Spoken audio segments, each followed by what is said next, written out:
just do it willy-nilly. We don't want to take a kidney from a donor cat and put it into a recipient cat unless we're sure that recipient cat's going to do really well. Find out just how much some people are willing to pay for a new kidney for their cat. Want to be the next hairy dog? We'll show you how, coming up next. This is Northeast Georgia's only local source for TV news. From the Grady College at the University of Georgia, this is Grady News Source. Good evening and welcome to Grady News Source. I'm Mallory Blunt. And I'm Taylor Bishotti. 3 men have been indicted for shooting University of student Min Cho, who was killed after being shot in a botched drug deal in January. Grady News Source looks like many other small market newscasts, except rougher. Students are learning and they rotate positions every week. But its production is completely different. Marijuana ended and one student dead. The A block is live like most other shows, but the rest of the program isn't. Anchors and the rest of the staff still write stories, shoot video, and construct graphics, but they don't wait until 5 o'clock to put it all together live on the air. The anchors show up about 1, not right before the show, and they do their writing at the desk. The only thing we don't have recorded is C1. And I think there's a chance that ends up being live because each individual story is recorded as a video clip and then played back during the show. If it isn't done on time or it needs to be corrected, it's done live, but almost everything is played out as a video clip off a rundown. 8. Oh, okay. So go ahead and take that. So each show is a combination of live and pre-recorded segments all mixed together with the same anchors on the same days with the same clothes. Charlotte Hall spoke with one educator that has a unique job. Tomorrow night, thousands of people will walk for up to 12 hours. That quick community graphic you just saw pop up is what we call a story starter. We put one on the front of every modular clip to prevent on-the-air jump cuts and to add a little more graphics flash. A new hairy dog may be on the way, and I talked to This different workflow gives producers more tools for cleaner shows, and it significantly reduces the craziness of the control room. We'll just tell them to hang tight.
Welcome to Grady College's Weekly Report. I'm David Hazinski. Today, we've got some very bad news about the job market for graduates, a look at some very good training workshops we've conducted, and a new addition to the Grady family, and you can probably tell what kind from this picture. But we're starting with the bad news, the recession causing a dim outlook for journalism graduates this year. The report comes from the Cox Center's annual survey of journalism and mass communication graduates put together by Cox Center Director Lee Becker and Associate Director Tudor Vlad. The report shows that only 6 in 10 graduates had full-time employment 6 to 8 months after graduation. These are the lowest employment numbers in the 23-year history of the survey. Center Director Becker says the only good news, if you want to call it that, is that it wasn't worse.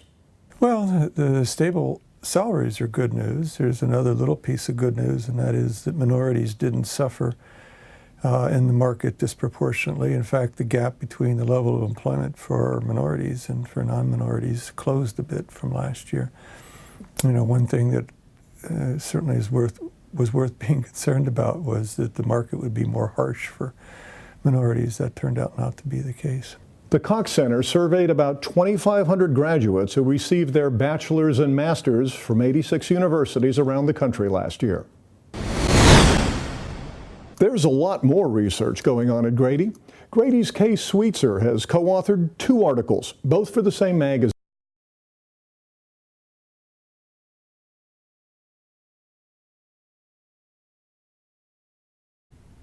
All of what you've just seen was recorded in a regular conference room. That's a 56-inch DLP monitor behind me, shot with a station camera that costs about $3,500, but any will do. With 3 computers, one for text and teleprompting, one to record the output of the camera, and a third to drive the DLP background monitor behind me on the left, controlled by a remote control. All the graphics you've just seen were created in Keynote, Apple's version of PowerPoint, cost about $50. Each story was produced as an individual video clip, research, college editors, high school workshop, then assembled to complete the show. All of this was done in one room by one person, without any television studio. What you're looking at serves as the studio.